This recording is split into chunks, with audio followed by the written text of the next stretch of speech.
آج پہلی رات تھی۔ بستر پہ پھول سجائے گئے تھے۔ نبیلہ اور کامران کی شادی ہوئی تھی۔ شادی بہت دھوم دھام سے کی گئی۔ نبیلہ بیڈ پہ بیٹھی تھی۔ کیمرہ مین تصاویر بنا رہا تھا۔ کبھی دائیں سر کر رہی تھی، کبھی بائیں۔ سب لوگ نئے تھے، ہر چہرہ اجنبی تھا۔ کامران پاس بیٹھا تھا۔ چینل پر نیو ہے تو جلدی سے میرے چینل کو سبسکرائب کریں اور ساتھ میں دیے بیل آئیکن کے بٹن کو پریس کرنا کبھی بھی نہ بھولیں تاکہ میری آنے والی ہر ویڈیو کا نوٹیفیکیشن سب سے پہلے آپ تک پہنچ جایا کرے، آپ کو میری ویڈیوز کو کہیں بھی ڈھونڈنا نہ پڑے۔ سب محلے والے دلہن دیکھنے آئے ہوئے تھے۔ نبیلہ نظریں جھکائے بیٹھی ہوئی تھی۔ رات کے 12 بج چکے تھے۔ وہ بہت تھک چکی تھی۔ بھوک سے برا حال تھا۔ سب چلے گئے۔ دروازہ بند ہوا۔ کامران نبیلہ کے پاس بیٹھا۔ آپ ایسا کریں، چینج کر لیں، تھک گئی ہوں گی۔ نبیلہ نے ڈریس چینج کیا۔ بھوک سے اس کی حالت غیر ہو رہی تھی، لیکن کیا کر سکتے تھے؟ کامران اس کی تھکن کیا واسطہ تھا؟ وہ محبت بھری باتیں کہاں کرنا چاہتا تھا؟ نبیلہ کو اپنی مردانگی کا روب ڈالتے ہوئے بولا، دیکھیں مجھے تماشے اچھے نہیں لگتے، میری باتیں کان کھول کر سن لو۔ میں بار بار یہ باتیں نہیں بولوں گا۔ گھر کے سارے کام تمہارے ذمہ ہیں، کھانا بنانے سے لے کر جھاڑو صفائی تک۔ سن رہی ہو نا؟ نبیلہ نے کہا۔ ہاں، میں سر ہلایا۔ نبیلہ سوچ رہی تھی کوئی گفٹ دے گا، کوئی محبت بھری باتیں کرے گا، لیکن اس کو نبیلہ سے کام کروانے کی فکر تھی۔ شادی کے دن گزر گئے۔ ہاتھ میں جھاڑو، مقدر میں کچن لکھا تھا۔ نبیلہ کی جٹھانی ان کی رشتہ دار تھی، لیکن یہ غیروں سے بیاہ کر گئی تھی۔ نبیلہ کھانا بنانا، صاف صفائی کرنا، کپڑے برتن سب کام تھک کر ٹوٹ جاتی تو رات کو شوہر کے نخرے اٹھانا۔ کامران بہت رکھے ہوئے لہجے میں بات کرتا تھا۔ نبیلہ سے رات ڈنر ہوا۔ اپنے کمرے میں چلے گئے۔ نبیلہ کامران کے پاس بیٹھ گئی۔ کامران، شادی کو 3 مہینے گزر گئے ہیں، آپ مجھے کہیں گھمانے لے کر نہیں گئے۔ کامران حیرت سے دیکھ رہا تھا نبیلہ کی طرف۔ نبیلہ، گھمانے مطلب کہاں جانا ہے تم نے؟ اس نے اتنے رکھے لہجے میں پوچھا کہ نبیلہ سہم سی گئی۔ کامران، آپ کیوں اتنے غصے سے بات کرتے ہیں مجھ سے؟ کامران ٹی وی دیکھتے ہوئے بولا۔ نبیلہ، جاؤ میرے کپڑے استری کرو، دماغ نہ خراب کرو۔ یار، میرا سارا دن کا تھکا ہوا آتا ہوں۔ میں نبیلہ کے پیروں کی طرح بیٹھ گئی۔ اچھا چلیں، آپ لیٹ جائیں، میں آپ کو دبا دیتی ہوں۔ کامران لیٹ گیا۔ نبیلہ کامران کو دبانے لگی۔ کامران سو گیا۔ وہ کامران کے پیروں کو اپنی گود میں رکھ سوچ رہی تھی، کامران، میں نے شادی سے پہلے بہت دکھ دیکھے ہیں۔ مجھے محبت چاہیے، آپ کا ساتھ چاہیے۔ آپ کیوں میری آنکھوں سے میرا درد نہیں سمجھ پاتے؟ اصل میں نبیلہ کی ماں نہیں تھی، سوتیلی ماں کے ساتھ جوان ہوئی، اور سوتیلی مائیں کیا سلوک کرتی ہیں یہ مجھے لکھنے کی ضرورت نہیں ہے۔ نبیلہ نے بہت درد سہا تھا سوتیلی ماں کے ہاتھوں۔ یہاں ایک ظلم یہ بھی تھا کہ نبیلہ 20 سال کی تھی اور کامران 36 سال کا۔ جیسے نبیلہ سے جان چھڑانی تھی، ان لوگوں نے وہ قدموں کے ساتھ لپٹی ہوئی اپنے ہمسفر سے احساس کی بھیک مانگ رہی تھی۔ سو وہ فجر کی نماز سے پہلے جاگ جاتی۔ ناشتہ بنانا سب کے لیے اس کی ذمہ تھا۔ وہ اہانہ درد کسی پر عیاں نہیں کرتی تھی۔ وہ بس اپنے گھر میں آباد ہونا چاہتی تھی۔ کامران کا ساتھ اسے چاہیے تھا، بس اکثر کبھی تھکن کی وجہ سے برتن نہ دھو سکتی یا جھاڑو ٹائم پہ نہ لگا پاتی تو ساس اسے لاکھوں باتیں سناتی۔ وہ اپنے لبوں کو سیکھ کر تانا برداشت کر جاتی تھی۔ کامران، مجھے ہر مہینے 5000 دیا کریں نہ۔ کامران نے زہرالودہ نگاہوں سے دیکھا نبیلہ کی طرف۔ خیر ہے نا، 5000 کیوں چاہیے تم کو؟ نبیلہ نے بڑے پیار سے جواب دیا، کامران، میں عورت ہوں نا، میری ضروریات ہوتی ہیں۔ پیسے پاس ہوں تو کبھی بازار جاؤں تو اپنے لیے کچھ ضروری چیزیں خرید لیا کروں۔ اب میں آپ کے بھائی سے تو یہ سب کہہ نہیں سکتی۔ کامران کو نہ جانے کیوں اتنی چڑسی تھی۔ نبیلہ اس سے غصے میں بولا، نبیلہ دیکھو میرے پاس اتنے پیسے نہیں کہ تم کو الگ سے دے سکوں، جو چاہیے ہو امی سے کہہ دیا کرنا، وہ لا دیا کریں گی۔ الگ سے خرچہ چاہیے اس کو۔ نبیلہ کامران کے پاس بیٹھ گئی۔ کامران آپ نہ دیں مجھے کچھ، میں آپ کے ساتھ خوش ہوں، بس آپ مجھ سے پیار سے بات کر لیا کریں، مجھے پیار سے آواز دیا کریں، میرا نام پیار سے پکارا کریں، قسم خدا کی میں سب کچھ بھول جایا کروں گی، دن بھر کی تھکن، وہ پرانے درد، سب کچھ، بس آپ مجھے محبت سے پکارا کریں۔ کامران نے وقتی طور پر مسکرا کر کہا، تو پیار سے ہی تو رہتا ہوں تمہارے ساتھ۔ نبیلہ ناز اٹھانے والے لہجے میں بولی، کامران آپ نہیں نہ کرتے پیار سے بات مجھ سے، لیکن آپ بس غصہ ہی دکھاتے ہیں۔ کامران یہ دیکھیں کہ میری برتھ ڈے تھی، میں نے آپ کا نام اپنے ہاتھ پہ مہندی سے لکھا ہے۔ کامران جیسے بس بیزار سا ہو رہا تھا اس کی باتوں سے۔ نبیلہ پیار سے باتیں کر رہی تھی کامران سے، لیکن کامران دل ہی دل میں بول رہا تھا، کیا پاگل پلے پڑ گئی ہے میرے، اس کو کیا کہوں میں، نہ جانے کیوں بے رخی کرتا تھا وہ۔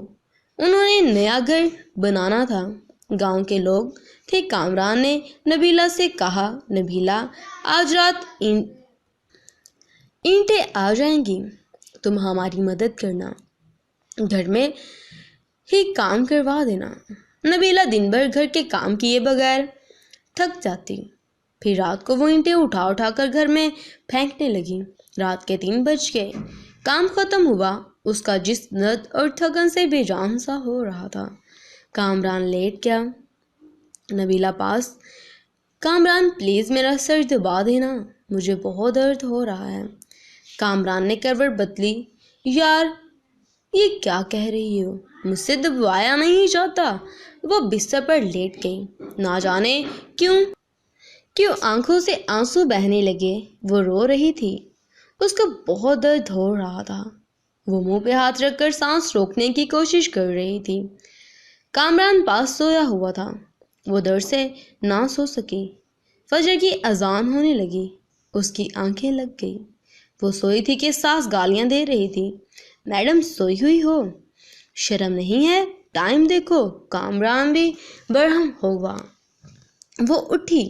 کامران غصے میں تھا، نبیلہ شرم، تم کو ٹائم دیکھو، امی خود ناشتہ بنا رہی ہے، تیاری کروا رہی ہے میری، اور تیری ہی آنکھ نہیں کھلتی۔ وہ خاموش ہوئی، کچن میں چلی گئی، سارا کام کیا، اس نے کسی سے کچھ نہ کہا۔ شادی کو 3 سال گزر گئے تھے، لیکن اولاد نہیں تھی۔ ان 3 سالوں میں کوئی ایسی سانس نہیں تھی جب کبھی سکون پایا ہو۔ نئے گھر کا کام شروع کیا، وہ مزدوروں کی طرح کام کرنے لگی، دن بھر سب کے لیے کھانا بناتی، پھر کبھی اینٹیں اٹھا کر دیتی تو کبھی مٹی اٹھا رہی تھی۔ 4 مہینے اس نے مزدوری کی، گھر تیار ہوا۔ کامران کے ساتھ رہتے ہوئے کامران سے دور تھی، کامران اس سے دور رہنے لگا۔ ایک ڈر سا اسے ستانے لگا۔ کامران تو پہلے ہی اسے دکھ دیتا تھا، لیکن اب اولاد نہ ہونے کے تانے ان دنوں کہیں اس سے چھپ کر کامران کی دوسری شادی کی باتیں ہونے لگی، اور وہ سب کے رویے سمجھ رہی تھی، کچھ تو غلط ہوا ہے۔ نبیلہ ایک نوکرانی سے بڑھ کر کچھ نہ تھی، وہ لوگوں کو اس لیے بیٹھی تھی۔ نبیلہ کو ایک خوف تھا، کہیں کامران مجھے دور نہ کر دے، لیکن جٹھانی کی چھوٹی بیٹی نے بتایا، آنٹی نبیلہ ماما کہہ رہی تھی کہ کامران چاچو کی شادی کرنی ہے، نئی آنٹی لے کر آنی ہے۔ نبیلہ سمجھ چکی تھی کوئی قیامت ٹوٹنے والی ہے، لیکن وہ خاموش تھی۔ کامران کمرے میں بیٹھا چہرے پہ کریم لگا رہا تھا۔ نبیلہ پاس گئی، آج کل بہت کریم لگا رہے ہیں، بڑے سونے لگ رہے ہیں آپ۔ نبیلہ کامران کے کندھے پر سر رکھ کر بتا رہی تھی، کامران آپ خوش رہیں ہمیشہ، میں نماز پڑھ کر آپ کے لیے بہت دعائیں مانگا کرتی ہوں، آپ کی زندگی کی دعائیں مانگتی ہوں، آپ کی خیریت کی دعائیں مانگتی ہوں۔ وہ اتنی بے رخی سمجھ رہی تھی، اس نے شادی کے بعد ایک کام سیکھ لیا تھا، درد کو چھپانا، خاموشی سے رہنا اور گلے شکوے نہ کرنا۔ واپس پلٹ کر دیکھتی تو ستیلی ماں تھی، جو اسے واپس قبول نہ کر سکتی تھی۔ کامران کی شادی تھی جو کبھی دھکے دے کر نکال سکتا تھا۔ کامران کا رشتہ طے ہوا، کچھ دنوں میں ہی دوسری شادی اور دوسری بیوی کو بیاہ کر لے آیا۔ بیاہ کر جس کمرے میں کامران کے ساتھ رہتی تھی، آج اس کمرے میں کامران کی باہوں میں کوئی اور تھا۔ الگ سے ایک کمرہ دیا اور وہ حسرت بھری نگاہوں سے دیکھتی رہتی تھی۔ کامران اپنی دوسری بیوی کو مری گھمانے لے گیا تھا۔ وہ بہت خوش تھا، لیکن ایک درد نبیلہ کو کھائے جا رہا تھا۔ گھر کے کام، بھر کی تھکن، رات کی تنہائیاں، درد بے پناہ، لاپرواہی۔ نئی دلہن کو سب بہت پیار کرتے تھے، لیکن نبیلہ ایک کونے میں پڑی شاید موت کے قریب آ گئی تھی۔ اور پھر ایک رات وہ کمرے میں سوئی تھی، شاید آج وہ درد نہ برداشت کر پا رہی تھی۔ سر کا درد شدید تھا۔ وہ سر پہ دونوں ہاتھ رکھے چیخنے لگی۔ سب اپنے کمروں میں سو چکے تھے۔ درد اتنا شدید تھا، برداشت نہ کر پا رہی تھی۔ وہ کامران کو آوازیں دے رہی تھی، لیکن کامران دوسری بیوی کی باہوں میں سو رہا تھا۔ وہ زمین پر گر گئی، تڑپنے لگی۔ نہ جانے کتنی آوازیں دی تھی اس نے، اور آخر وہ سکون کی نیند سو گئی۔ وہ دنیا چھوڑ گئی۔ صبح ساس گالیاں دے رہی تھی، کمینی آج بھی نہیں اٹھی ناشتہ بنانے کے لیے۔ کامران نے آواز دی، امی نبیلہ کو بولو ہمارا ناشتہ ہمارے کمرے میں بھیج دے۔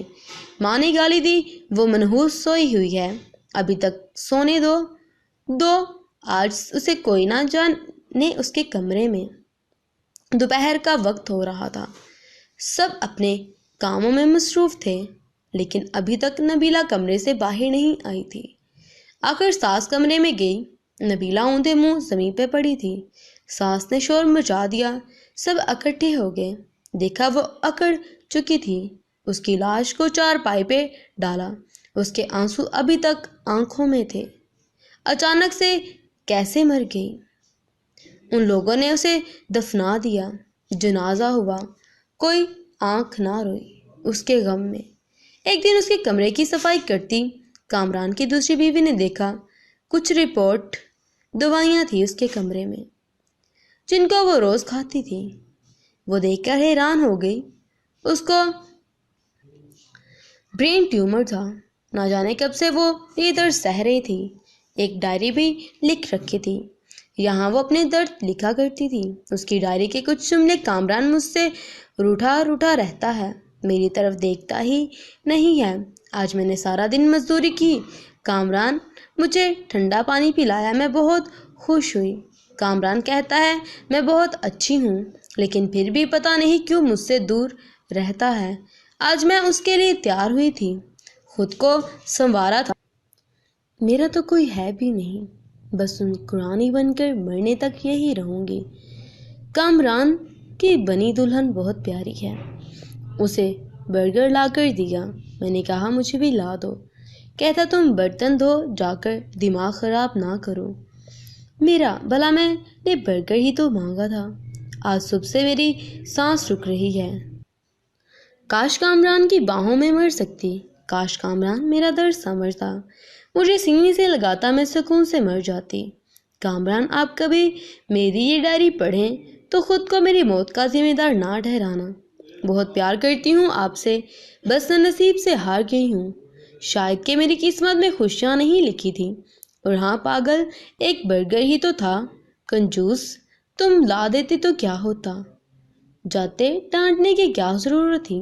اپنی دوسری بیوی کا خیال رکھنا، میں نے تو نہیں ہوں نا آپ کی بیوی، جب آپ کی ہاں اولاد ہوئی نا تو میری قبر پہ ضرور آنا ایک بار، تمہاری نبیلہ۔ مجھے بہت درد ہو رہا ہے، اب لکھا بھی نہیں جا رہا۔ کامران دل چاہ رہا ہے آپ کے پاس آ جاؤں، لیکن آپ کے جانے کے بعد سب ادھورا رہ گیا۔ نبیلہ خاموش سے مر گئی۔ کام ڈائری پڑھ کر بہت رویا، لیکن اب رونے کا کیا فائدہ تھا، وہ بیچاری نہ جانے کتنا روئی تھی۔ اس کی قبر پہ قدموں کی طرف بیٹھ کر معافی مانگنے لگا، لیکن اب معافی مانگتا یا کچھ بھی کرتا، وہ کہاں لوٹ کر آنے والی تھی۔ اس نے نہ جانے کتنی نبیلہ آج ہی ہیں جو اپنے ہم سفر کی بے رخی پہ جی رہی ہیں، جو درد سہتی ہیں شکوہ نہیں کرتی۔ ارے بے قدرو، اپنے ہم سفر کو محبت سے دیکھ ہی لیا کرو، خدا کی قسم وہ ہر دکھ ہر درد بھول جاتی ہے۔ اس سے پہلے کوئی نبیلہ دنیا سے چلی جائے، آپ کو جب تک سمجھ آئے تب تک دیر چکی ہو۔